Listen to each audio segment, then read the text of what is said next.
धाराशिव जिल्हा पुराच्या संकटात असताना जिल्हाधिकारी कीर्ती किरण पुजार नाच गाण्यामध्ये व्यस्त।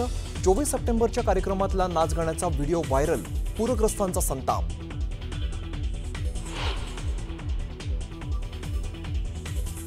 गेवराई तालुक्यातील सिरस मार्ग मोसंबी पट्टा महापुरात उद्ध्वस्त। मोसंबीची झाडं मुळासकट गेली वाहून। अधिकारी पंचनाम्याला पोहोचले नसल्यामुळे शेतकरी संतप्त।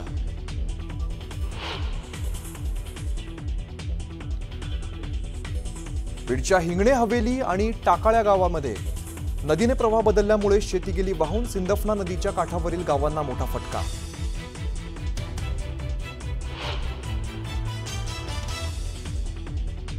बार्शी तालुक्यात एकाच दिवशी 2 शेतकऱ्यांनी संपवलं जीवन। अतिवृष्टी आणि कर्जबाजारीपणाला कंटाळून शेतकऱ्यांची आत्महत्या।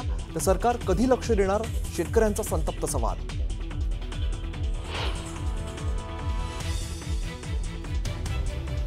लातूर जिल्ह्यातल्या मुसळधार पावसामुळे झोडपलं अनेक नदी नाले ओढे यांना पूर। तर सिंद गावाजवळच्या पुलावरून पाणी वाहत असल्यामुळे मार्ग झाला बंद।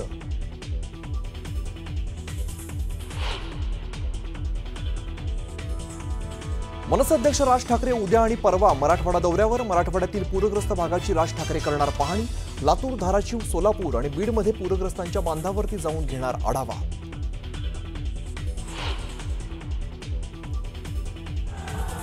अमरावतीच्या पंचवटी चौकात रवींद्र चव्हाणांचा ताफा अडवण्याचा प्रयत्न। काँग्रेस कार्यकर्त्यांनी ताफ्यावरती फेकलं सोयाबीन। तर भाजपकडून बँड वाजवत स्वागत।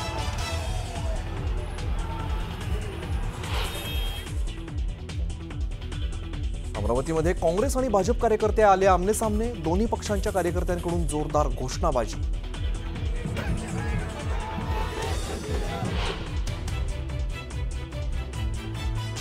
मागचा अजित पवार आणि आत्ताच्या अजित पवार मध्ये खूप फरक। जसं वय वाढतं तशी मॅच्युरिटी येते। पूर्वी आपण काही केलं तरी पांघरून घालण्यासाठी साहेब असायचे।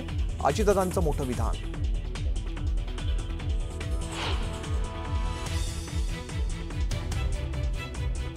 सतीश उर्फ खोक्या भोसलेला जामीन मंजूर। तरुणाला बॅटनं मारहाण प्रकरणी जामीन। 4 महिन्यांपासून खोक्या जेलमध्ये।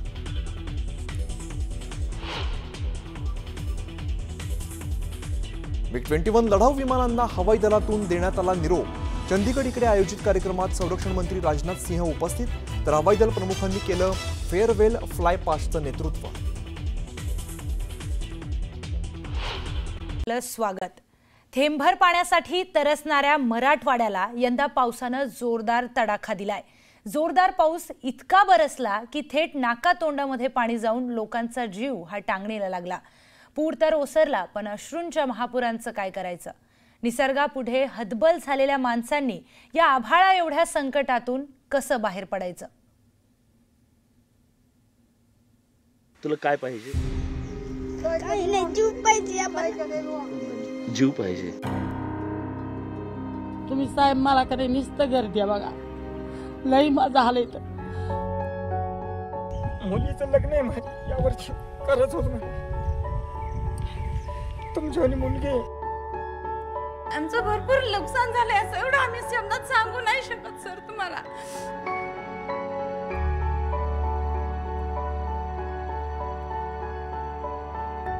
महापूर आला आणि सगळं वाहून घेऊन गेला।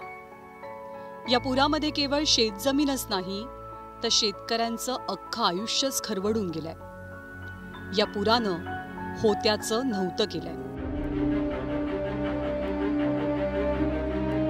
बीड जिल्ह्यातलं हिंगणी गाव या महापुरात पूर्णपणे बुडालं। पूर आता ओसरलाय, पण आता शिल्लक राहिलेत ते फक्त गावाचे अवशेष।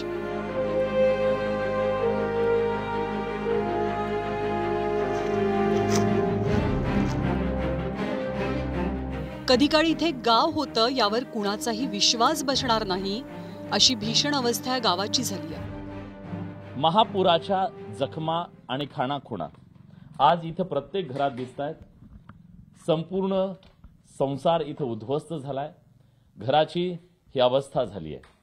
या घरात पाणी कुठपर्यंत होतं हे आपल्याला यावरून स्पष्टपणे दिसू शकतं। संपूर्ण घरभर गाळ पसरलाय। घरात ह्या इथपर्यंत पाणी होतं आणि हे संपूर्ण पाण्याखाली 72 तास होतं। न्यूज 18 लोकमतची टीम हिंगणी गावामध्ये सर्वात आधी पोहोचली. गावकऱ्यांना आम्ही बोलतं केलं आणि त्यांच्या अश्रूंचा बांध फुटला. त्या घराला येडा घातला पाण्यानं, दुरात आहे झोपलीस का काय? मी म्हणलं झोपले बाबा. बघत येतं खाली इतकं पाणी, मला काहीच उचलाय आलेलं, काहीच घरातलं. कसा जीव वाचवला? पळालं आणि इतकं पाणी लगेच 3 वाजता पाणी आलं इथं. ह्या घराहून पाणी गेले. कुठं ठेवा म्हणताना काही सगळी कागद हे सगळं भिजलंय. काय काय नुकसान झालं? सगळं गेलं माझं, सगळं का भांडी बासनं सगळी गेले, सगळे गेले तिकडं कुठं गाव सभी. जी व्यथा हिंगणी गावची, तीच धाराशिवच्या परंडा तालुक्यातल्या वाघेगव्हाण गावची. हे गाव तब्बल 72 तास पाण्यात होतं. काय सगळे वाटोळ झालेलं काय सांगू तुम्हाला? रडू नका. काय एवढं सांगू शकत नाही कितकं गेलं ते. अंगावरचे कपडे दुसऱ्याचे घालून आलोय सकाळी. कपडे सुद्धा वाहून गेले. दुसऱ्याचे कपडे घातले ते अंगावरचे. किती वाटोळ आहे आमचं. शेतातलं वाहिलाच, घरातलं वाहिलाच. चटणी नाही, मीठ नाही, भरण्याच्या भरण्या वाहून गेल्या. सकाळ धरणं दुसरी देते ती आणून खावा बायानो. गाळ काढा घरातला, पुसून काढा. माश्या मेल्याने घरात घाण सुटली. मला दुखणं आलं, गोळी खाल्ली, मी तिथं बसली किंवा ती वासानी मला धपकारा बसल्याने झाला. त्या घरातल्या पाणी नाही मला येड्यान वाटतंय.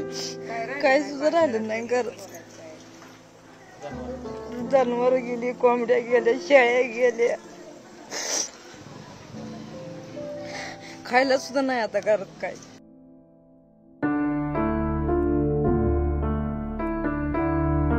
या पुरानं लहानांपासून मोठ्यांपर्यंत सगळ्यांनाच हादरवून टाकलंय. पाण्याची भीती वाटते.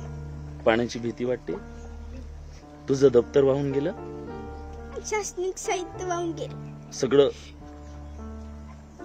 तुला काय पाहिजे? काही नाही, जीव पाहिजे आम्हाला. आम्हाला समजत नव्हतं काय करावे. आम्हाला वाटायचं की आम्ही मरून जाईल.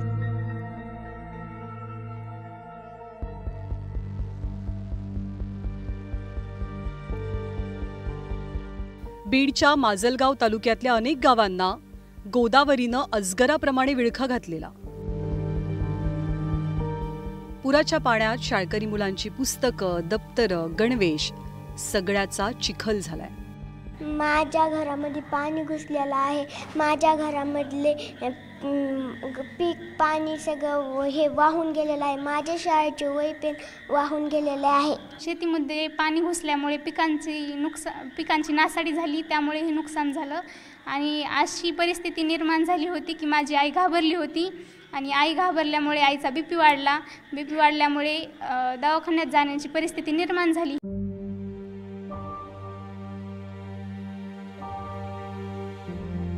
घरं पाण्याखाली गेल्यामुळे माजलगाव मधल्या पूरग्रस्तांनी शाळेत आश्रय घेतला, पण इथेही त्यांना संघर्षच करावा लागतोय.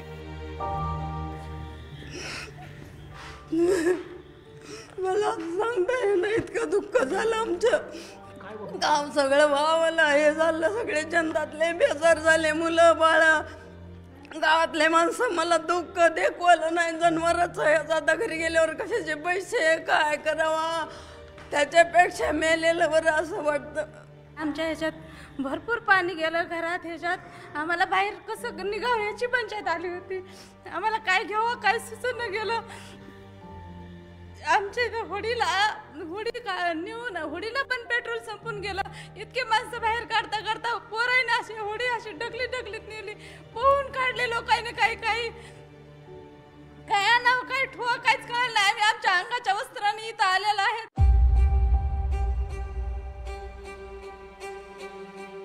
सिल्लोडच्या देऊळगाव बाजार गावातील एका बापाचं दुःख हे अनेकांच्या डोळ्यात पाणी आणणार आहे. 15 मुलगी माझी. यावर्षी लग्न करायचं दिवाळीच्या नंतर. अद्रक लावली, मला चांगलं स्थळ पाहू.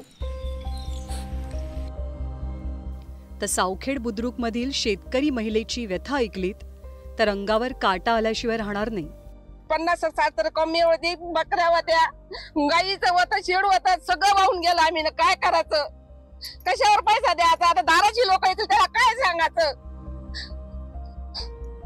कायची मजबुरी कोणाचीच नाही झाली आमची, भलती फार नुकसान झाली. आता ही नुकसान कशाला भरायची, आम्ही ना काय करायचं. भिंत खचली, चूल विझली, होतं नव्हतं गेलं. कवी कुसुमाग्रजांच्या कवितेच्या या ओळी आज हे सगळे पूरग्रस्त प्रत्यक्षात अनुभवतात.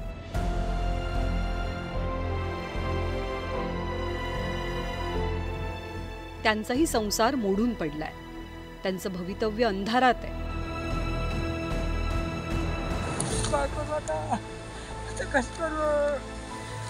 आणि आता फक्त आणि फक्त सरकारचा मदतीचा हात त्यांच्या आयुष्यात आशेचा किरण घेऊन येणार आहे. विलास बढे, लक्ष्मण घाटोळ आणि प्रियंका लाठीसह ब्युरो रिपोर्ट, न्यूज 18 लोकमत. तर मराठवाड्याची काय परिस्थिती अतिवृष्टीच्या पावसानं झाली आहे याचं सगळं चित्र अतिशय विदारक आहे. पुढचे एक